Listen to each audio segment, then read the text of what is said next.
Thank you very much. We very much appreciate the attention. Today's a big day in that we had a G7, and President Macron was a very special man in my book. We were together. We did it together. And I think a lot of progress has been made. We've had some very good talks with Russia. We've had some very good talks with others, and we're trying to get the war ended with Russia and Ukraine. And I think we've come a long way in a short period of weeks. And the President's been very helpful also. And we're also talking about trade, various trade deals that we will be doing with France. And we'll be discussing a little bit further. Then we'll have a press conference later on. You can ask some questions. We'll be having a press conference in a little while. We're going to have lunch with the entire French staff, and we look forward to it. And again, the relationship's been very special with France and very special with this gentleman on my right. And we look forward to keeping that going for a long period of time. Thank you very much. Thank you.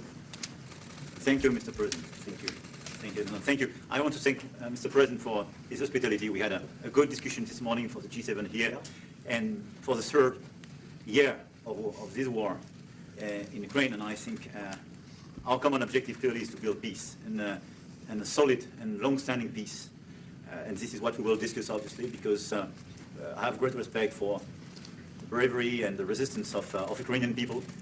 And we do share the objective of peace, but we are very aware of the necessity to have guarantees and a solid peace in order to stabilize the situation.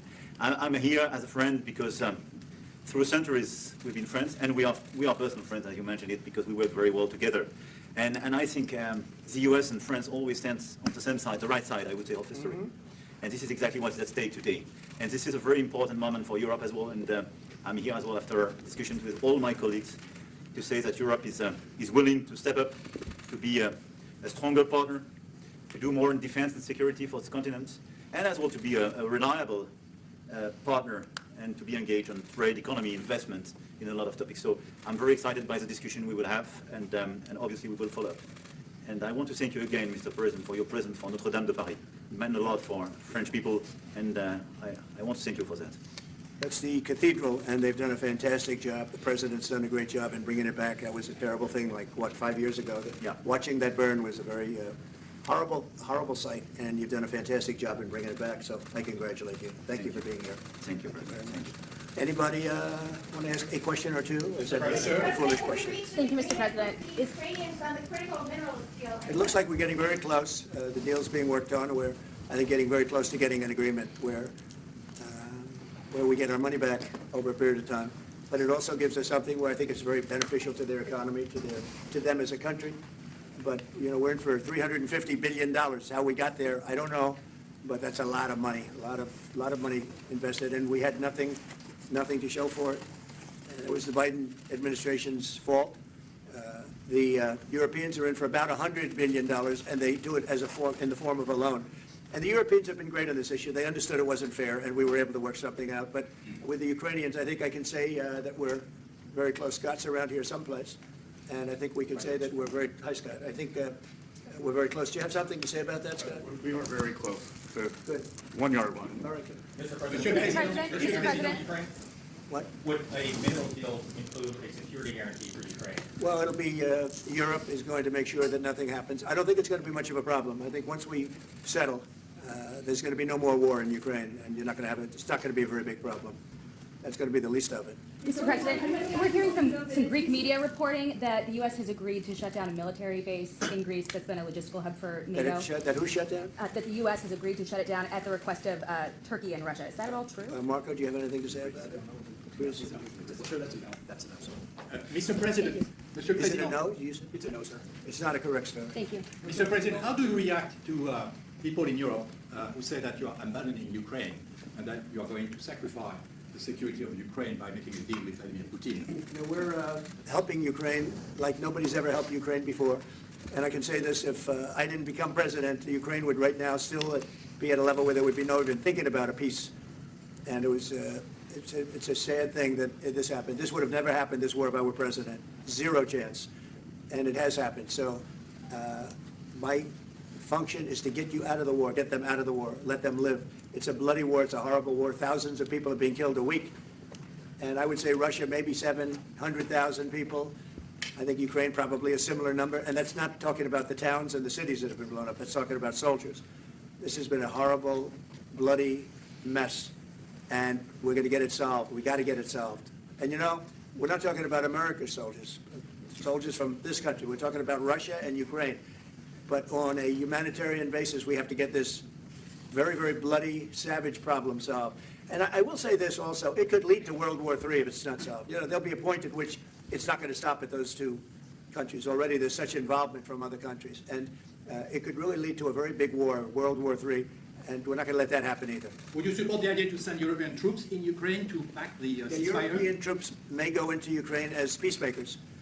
So when the agreement is done, they can watch that everything's followed properly. I don't think that's going to be a problem. And a lot of the European countries, I don't want to speak for France, but I know that the presidents talked about doing that also. I think that'll be a very good day when we can go in as peacekeepers as opposed to what's going on right now with everybody being killed. Will they So, have U.S. backing, those troops going into Ukraine? Will they have U.S. backing from U.S. troops? well, we're going to have a backing of some kind, and obviously the European countries are going to be involved.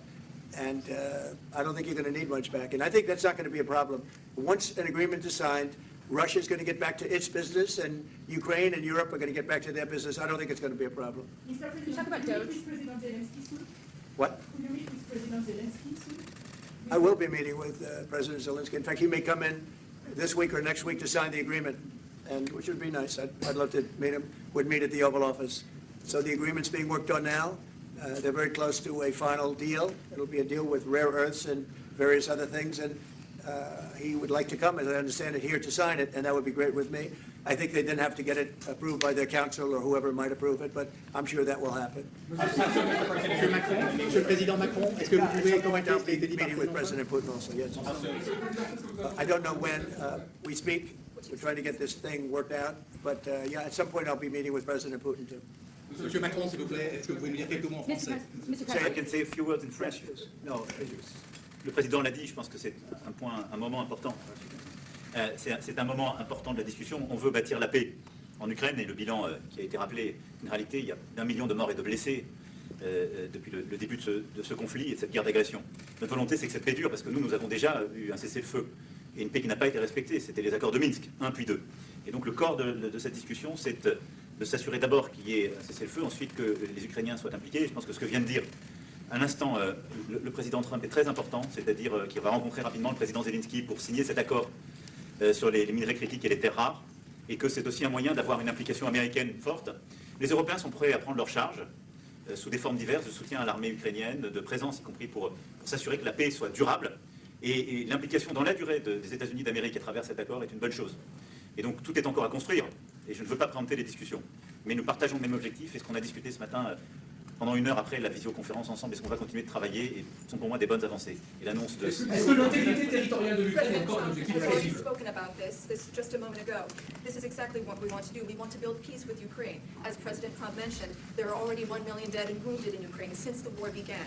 We had a ceasefire in the past that was not respected. This was under the Minsk Agreements 1 and 2.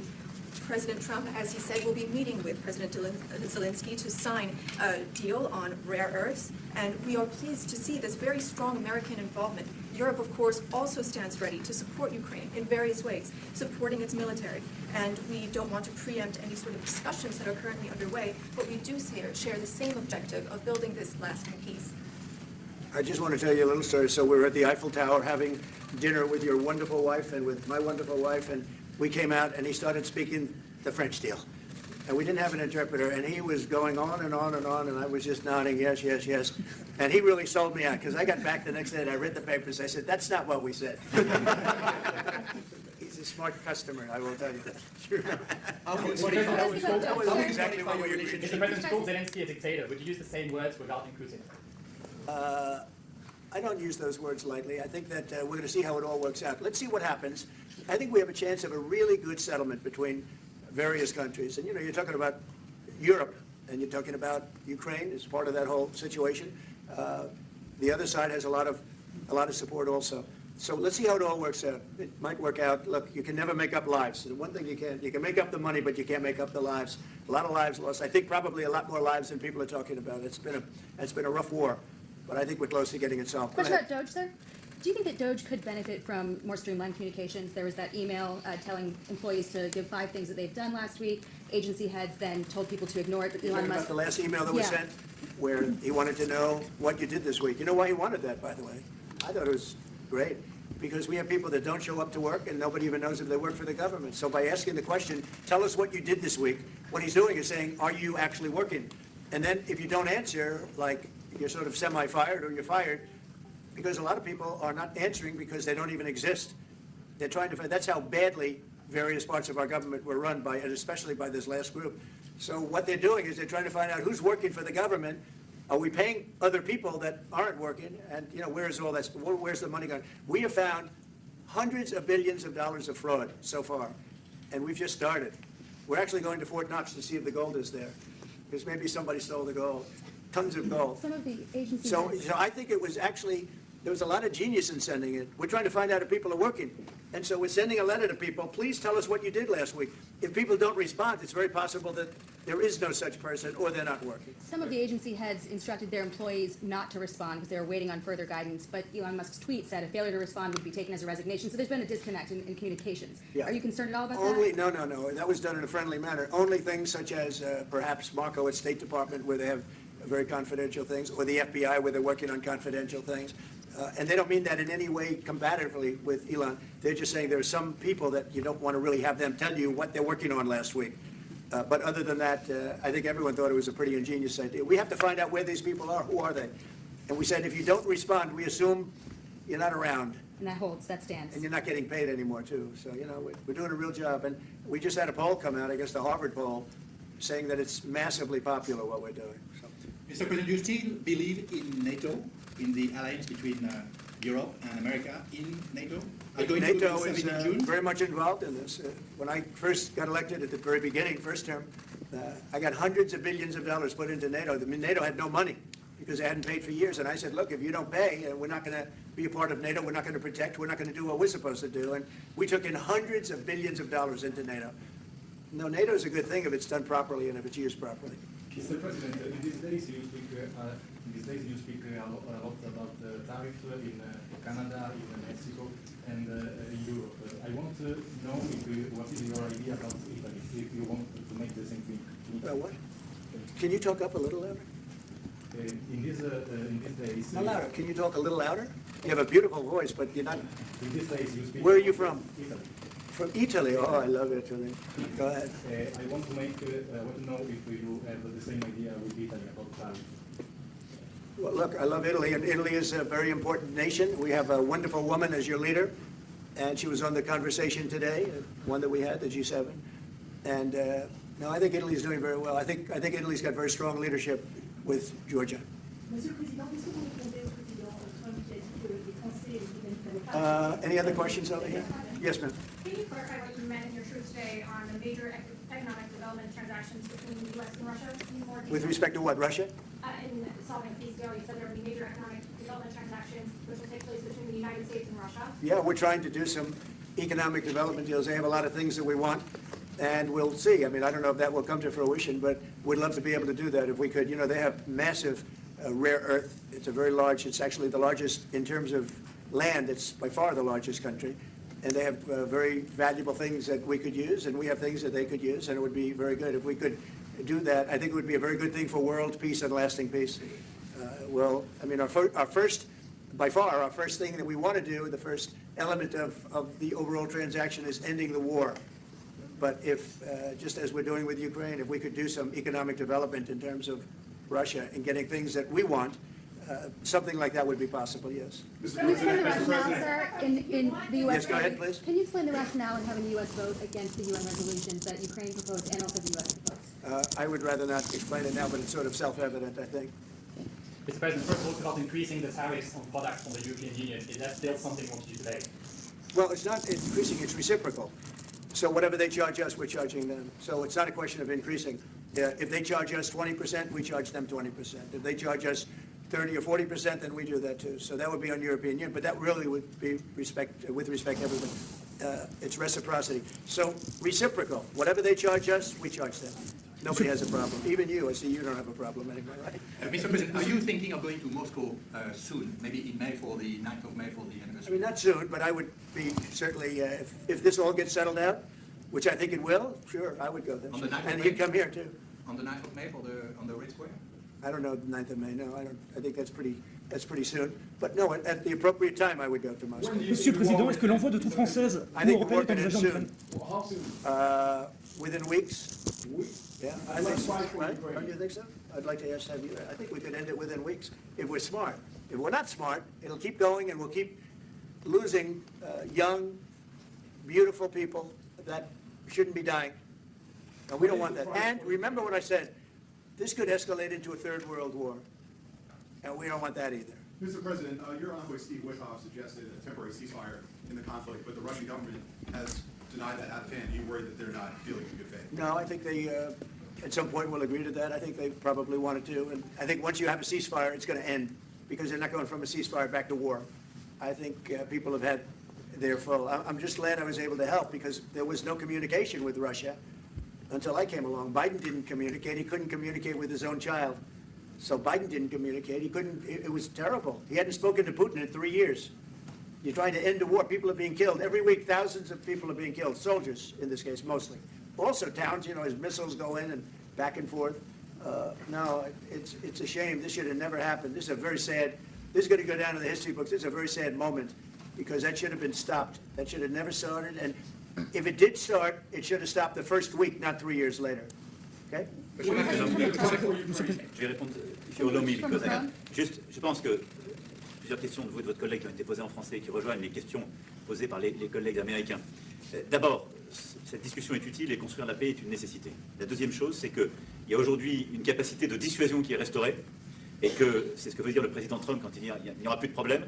Je pense que la force du réengagement américain aujourd'hui, c'est en quelque sorte l'incertitude aussi pour le président Poutine. Et donc il y a une capacité de dissuasion qui est là, qui permet de sceller d'abord sans doute une trêve, la capacité à vérifier que cette trêve est respectée, et ensuite un accord de paix qui permettra de reconstruire l'Ukraine, mais de lui apporter aussi les garanties de sécurité. Dans le cadre de ces garanties de sécurité, nous pensons que nous avons notre rôle à jouer. Et donc, on verra à ce moment-là de la discussion, je ne veux pas la présenter, ce qui est nécessaire pour que l'Ukraine puisse rester un pays souverain. Et d'ailleurs, dans les discussions entre l'Ukraine et les États-Unis d'Amérique, il y a cette question d'une souveraineté ukrainienne qui est respectée. Et donc, nous, ce que nous avons préparé en particulier avec nos partenaires britanniques, dans le cadre d'un travail très étroit qu'on a mené ces dernières semaines, et partagé avec tous les pays européens et alliés qui sont prêts à s'y joindre, c'est l'idée de dire on est prêt à apporter ces garanties de sécurité. Les conditions, elles doivent en être définies. Elles doivent être définies par l'accord. Ça peut aller jusqu'à l'envoi, comme l'a dit le président, de troupes qui iront observer que la paix est bien respectée, qui iront se positionner, pas sur la ligne de front, pas pour justement, en quelque sorte, être dans le conflit, mais marquer une présence comme une garantie. Il y a d'autres moyens de soutenir, qui peuvent être des soutiens accrus et capacitaires à l'armée, des structures nouvelles. Et je pense aussi que l'accord qui est discuté, le président l'a dit, la crédibilité américaine qui est mise dans ce moment, c'est aussi montrer que chacun est dans son rôle, mais que nous avons une unité, Européens et Américains, et donc avec une forme de garantie que les Américains prennent par la discussion sur les minerais critiques qui sont en train de finaliser. By the way, that is the most beautiful language. I have no idea what he's saying, but that is the most elegant, beautiful language. Go ahead, please. This is a question that was asked by several. What we need to do is make sure that we are building peace. We have deterrence capabilities that have been restored. As President Trump said, there won't be any more problems. We've seen the U.S. re-engagement and the message that sends to Mr. Putin. We have deterrence, which will allow a truce to take place, verification of that truce, and then a peace agreement can be put in place so that we can start rebuilding Ukraine with security guarantees. And we have a role to play in that. Again, I'm not preempting any discussions, but we've spoken about Ukraine's sovereignty, and that has been a subject of discussion between the U.S. and Ukraine. We have also been working closely with our British partners this week. We've shared this information with other European countries, and we are ready and willing to provide those security guarantees, which could perhaps include troops, but they would be there to maintain peace. They would not be along the front lines. They would not be part of any conflict. They would be there to ensure that the peace is respected. Our assistance may include other capacity building, perhaps for the military. We see U.S. credibility here. We each have our role to play, but it will be done in a united fashion. Mr. President, do you think that Ukraine should give up a part of its territory? Well, we're going to see. It's a negotiation that's just starting, and they've been fighting, and there's been a lot of land that's been taken. So we'll have to see how that works out. That's part of the negotiation. I will say there was great unity in that room today. We were via Skype or whatever, but it was great. Tremendous unity today in that room with the other countries. Ukraine wants to take the territories back. Can they take it back? What they lost in the past years? That's not an easy thing to do, is it? Right? It's not an easy. Just asking whether or not you can take back the land that they lost. And I say that, yeah, perhaps some of it, yeah, I hope so. But that's not an easy thing to do.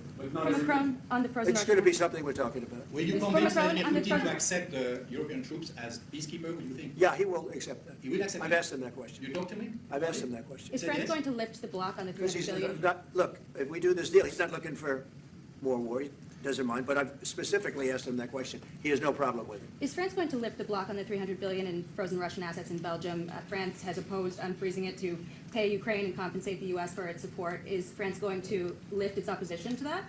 This is, I mean, we speak about frozen assets. We already used them to back precisely the loans negotiated at the G7. And it's part of the sanctions, so it will depend on the follow-up of the discussions. But clearly, we respect international law. It's just frozen assets now. You can take the proceeds of the frozen assets, but you cannot take the assets themselves because it's not respecting international law, and we want to respect international How is law. one different than the other? You can take the proceeds from it, how can you not take Because the it's very assets? different. You keep the assets, you take the proceeds because they are paralyzed in a certain way. You take the proceeds during the wartime, but you keep the assets, and it's part of the negotiation at the end of the war. Because, I mean, this war costed all of us a lot of money. And this is the responsibility of Russia, because the aggressor is Russia. Should the US So, be compensated? so at the end of the day, this frozen asset should be part of the negotiation, all in all. Will France support the U.S. being compensated? I support the idea to have Ukraine first being compensated because they are the one to have lose a lot of their fellow citizens and being destroyed by these attacks. Second, all of those who paid for could be compensated, but not by Ukraine, by Russia, because they were the one to aggress.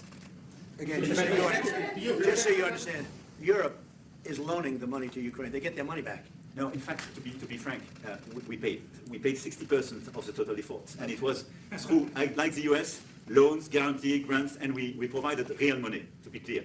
We have 230 billion frozen assets in Europe, Russian assets, but this is not as a collateral of a loan, because this is not our belonging. So they are frozen.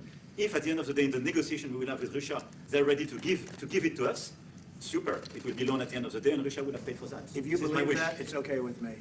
Mr. But President. they get their money back, and we don't, and now we do. But, you know, that's We will only fight fair. both. Mr. President, if you need more money, it should be the one that pays everybody back, or the aggressors. Well, we're negotiating everything, and everything's on the table, and we'll see if we can get some land back, and we'll see about a lot of different things. And we're going to be making a little speech and say a few words in a little while. We're going to have another meeting, a luncheon meeting, and we'll see you in about 2 hours.